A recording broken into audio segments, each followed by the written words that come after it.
તો વાત કરીએ વડોદરાની તો સ્માર્ટ મીટરથી પરેશાન લોકોમાં સ્થાનિક નેતાઓ સામે નારાજગી જોવા મળી રહી છે।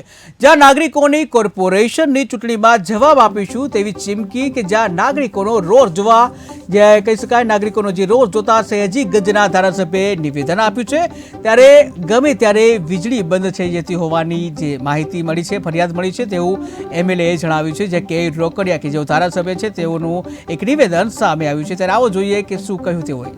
નેશનલ સ્માર્ટ ગ્રીડ મિશન અંતર્ગત આરડીએસએસ સ્કીમ અંતર્ગત જે ગવર્મેન્ટ ઓફ ઇન્ડિયાની સ્કીમ છે તેના અંતર્ગત એમજીવીસીએલ દ્વારા વડોદરા શહેરમાં બીજા અન્ય શહેરો અને જિલ્લાઓમાં પણ સ્માર્ટ મીટર નખાઈ રહ્યા છે અને એમાં ઘણી વ્યાપક ફરિયાદો સરકાર સુધી પહોંચી છે। મારા વિસ્તારની અંદર પણ ગોરવા, સુભાનપુરા, ફતેગંજ, ન્યૂ સમા રોડ અનેક જગ્યાઓ પર સ્માર્ટ મીટર બેસાડવામાં આવ્યા છે।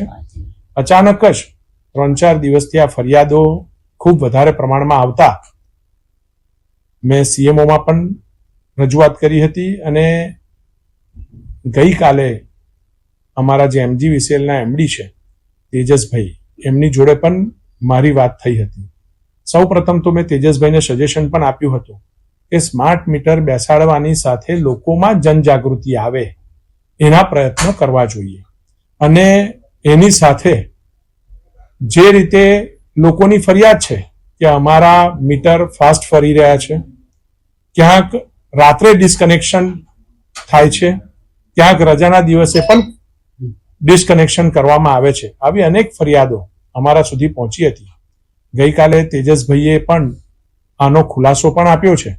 આમ છતાં પણ તેજસભાઈને એમજીવીસીએલના એમડીને મેં કહ્યું છે કે જ્યાં સુધી ફરિયાદોનું નિરાકરણ પૂર્ણ રીતે ન આવે ત્યાં સુધી સયાજીગંજ વિધાનસભામાં આ નવા મીટરો બેસાડવા ન જોઈએ અને પહેલા જનજાગૃતિ લાવવી જોઈએ, લોકોની કમ્પ્લેનનો નિકાલ કરવો જોઈએ, જે સરકારની વિચારધારા છે।